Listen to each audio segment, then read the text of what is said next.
የትግራይ ክልል ውጥረት ተባብሷል። አቶ ጌታቸው ረዳም ስልጣኔን ቀምተውኛል ሲሉ ከገዢው መንግስት ጋርም የሚደረግ ውይይት የለኝም በማለት ማኩረፋቸውንም እያሳዩ ነው።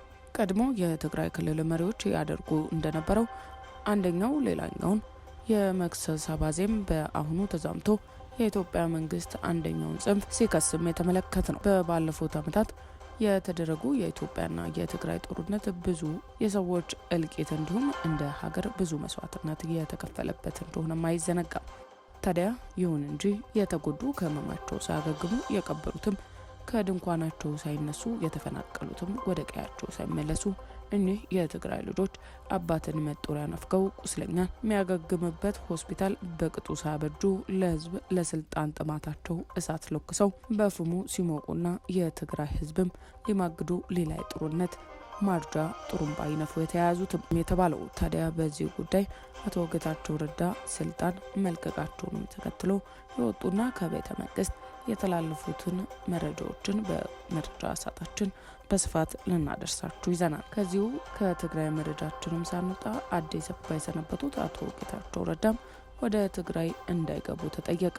የትግራይ የመንግስት አመራሮቹ ከአሁኑ በኋላ ትግራይ የተፈጸመው የጄኖሳይድ ጥቃት ነው፣ የህዝብ ጉዳይ ያሳስበኛል ያሉት የቤተ ክርስቲያን አባቶች ይህንን ህዝቡ ላይ ለተፈጸሙ በደል የትግራይ አመራሮቹን ወደ ትግራይ ክልል እንዳይገቡም የጠየቁት ትግራይ ሀገር ናት፣ ህዝቡም የመኖር መብቱ ሊጠበቅለት ይገባል ሲሉም ያስጠነቀቁትም ለጥፋቱ ተጠያቂም ገዢ መንግስት ያደረጉት አባቶቹ በጉዳዩ ላይ ጠንከር ያለ መልእክታቸውን አስተላልፈዋል። በዚህም የአባቶች መልእክት እንዲሁም ለባለስልጣናቱ የተሰጡ ምላሾችን አካተናል።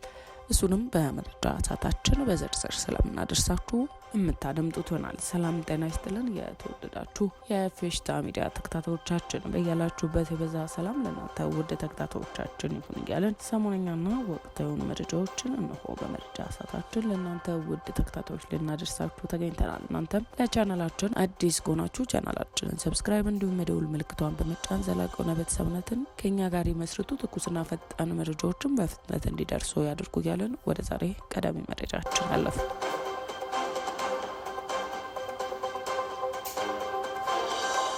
ወደ ቀዳሚው መረጃችን ስናልፍ የትግራይ ክልል ውጥረት ወዴት ያመራል የሚለው የፌዴራል መንግስቱ ምን ያደርጋል የሚለው በስፋት እየተነሳም ይገኛል። ታዲያ በትግራይ ክልል በህወሓት አመራሮች መካከል ያለውን ክፍፍል ተባብሶ በቀጠለበት ሁኔታ ውስጥ ያሳለፍነው ሳምንት በዶክተር ደብረጽዮን ገብረሚካኤል የሚመራው ወገን በሚደግፈው የትግራይ ኃይል አባላት በመታገዝ የአስተዳደር ተቋማትን መቆጣጠሩ ሲገለጽም ቆይቷል።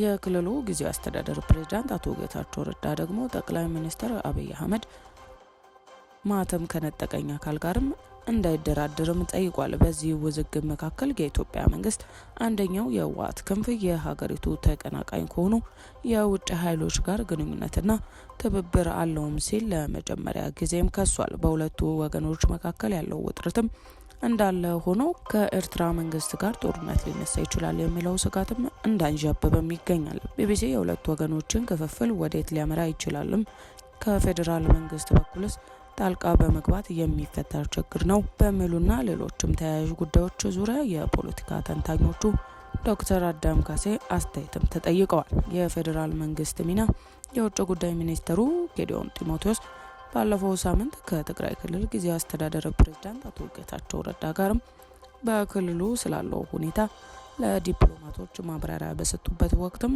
አንደኛው የህወሓት ክንፍ የአገሪቱን ተቀናቃኝ ከሆኑ የውጭ ኃይሎች ጋርም ግንኙነትና ትብብር አለውም ብሏል። ሚኒስተሩ ይህንንና ሌሎችን ክሶችን በህወሓት አንደኛው ወገን ላይ ባቀረበበት ጊዜ ግንኙነቱ ከየትኛውም የውጭ ኃይል ጋር የተደረገ መሆኑን በስም አልጠቀሱ። በህወሓት አመራሮች መካከል ያለውን አለመግባባት በተባባሰበት ባለፈው ወራት በድርጅቱ ሊቀመንበር ዶክተር ደብረጽዮን የሚመራው የህወሓት ወገን ከኤርትራ ጋር ግንኙነት እያደረገ መሆኑን ተጠቅሶም በተደጋጋሚ ሲከሰስም ቆይቷል። አቶ ጌታቸው ረዳም አንዳንድ የህወሓት ወታደራዊና ፖለቲካዊ አመራሮች ከኤርትራ ጋርም ግንኙነት እያደረጉ ነው ሲሉ መክሰሳቸውም ይታወቃል። በዶክተር ደብረጽዮን የሚመራው ቡድን ግን እየቀረበበት ያለውን ይህንን ክስም በተደጋጋሚ እያስተባበለም ይገኛል።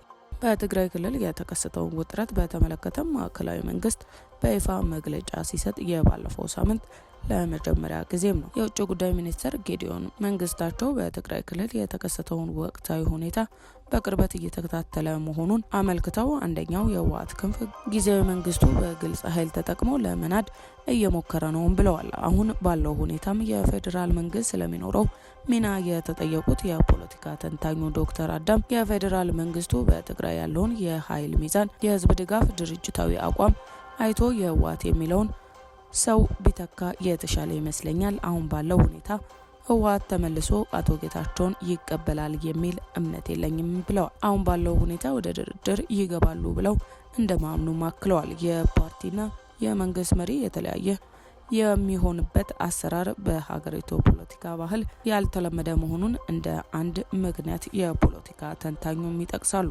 የፓርቲው የመንግስት መሪ የተለያየ የነበረው በትግራይ ብቻ ነው። ይህንን በኢትዮጵያ የፓርቲና የመንግስት መሪ የተለያየ የነበረው በትግራይ ብቻ ነው። ይህንን በኢትዮጵያ አልለመድነውም።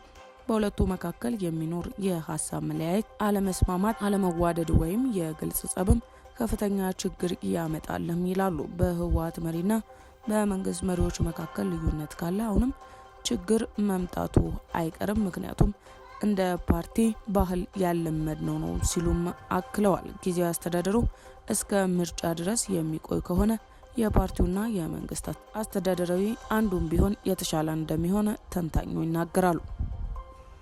ወደ ሌላኛው መረጃችን ስናልፍ መስቀሌን ይዤ አወግዛለሁ ሲሉ የሃይማኖት አባቱ ተናግረዋል። የትግራይ ቤተክርስቲያንም ትሁን የትግራይ የመንግስት አመራሮቹ ከአሁን በኋላ ትግራይን ትተው ጄኖሳይድ ወደ ፈጸመብን ወደ ሸዋ ወይም ወደ አዲስ አበባ ሁለተኛ የሚሄድ ካለ መስቀሌን ይዤ አወግዛለሁ ባሉት ሃይማኖት አባት ጉዳይ ምላሽም ተሰጥቷል። ጄኖሳይድ ተፈጽሞብናል፣ ቀጣዩ 9ኛ ጄኖሳይድ እንዲፈጸምብን የሚሄድ ካለም ወዮለት ሲል ትግራይ ሀገር ናት። የድሮ አባ ሰርቀ ያውኑ ያለ ስርዓት ቤተክርስቲያን ቀኖና አፍርሶ መንበረ ሰላምን ሰላማ ብሎ ጵጵስና የሾማቸው አዲሱ ጳጳስ የቤተ ክርስቲያንን አባት ነኝ ከሚል ጳጳስ ሆኛለሁ ብሎ ራሱን ያወጀ እኚህ አባት የቤተ ክርስቲያን አንድነት እንዳይመለስ ትግራይና ህዝቡም ሰላም እንዳይሆኑ ከፖለቲከኞች ህልህና መለያየት በስተጀርባ ሆነው እንዲህ ያለን ጥላቻና መለያየት እየሰበኩ ያሉ ናቸውም ሲል ከሷል። ባለፈው በፓርቲ አለመግባባት ምክንያት በእልህ ውስጥ ገብተው መግባባትና መረዳዳት ተስኗቸው አስታርቀናቸዋል ብለው የተናገሩት እኚሁ አባት እንኳን እነርሱን ሊያስታርቁ ይቅርና ትግራይም የሰላም ናፍቆቷ እንዲባባስና እርስ በርሳቸው እየተካሰሱ ባሉበት በዚህ ሰዓት አባ ሰርቀ ደግሞ ይህንን አስገራሚ ንግግር ይዘው ተከስተዋል ነው የተባለው። አላማችን ሀገረ ትግራይ ምስረታ ነው ብሎ የተነሳው ይህ ህጋዊ መንበረ አሁንም እሱ በሾማቸው አዳዲስ ጳጳሳት ትግራይ ይቅር በሃይማኖት በፖለቲካም እንዳትረጋጋ ሆና የሰላም አደናቃፊ አባቶቹ ሆነዋል ሲሉ አንዳንዶቹ ያወገዙት እግዚአብሔር ይሁናት ሲሉም ተማጽኗቸውን አድርሰዋል። ነገሮቹም ከመጥፎ ወደ ባሰ ደረጃ እየተባባሱ ባሉበት በዚህ ሰዓት የትግራይ ህዝብ በየተፈናቃይ ካምፕ ተጥሎ ወደ ቀዩ ሳይመለስ ዓመታት እየነጎደ ነው ያሉት እነዚህ አስተያየት ሰጪዎቹ ህጻናት፣ አረጋውያን፣ የመንግስት ሰራተኞችም በችግር ላይ ናቸውም ሲሉ አስረድተዋል። ሁለተኛ ወደ ጦርነት እንዳይገቡ የሚልም ፍርሃት ነግሷል ሲልም ስለ ትግራይ ህዝብ ወቅታዊ ሁኔታ አስተያየታቸውን ባሰፈሩ ወቅት የሚያስቀምጡት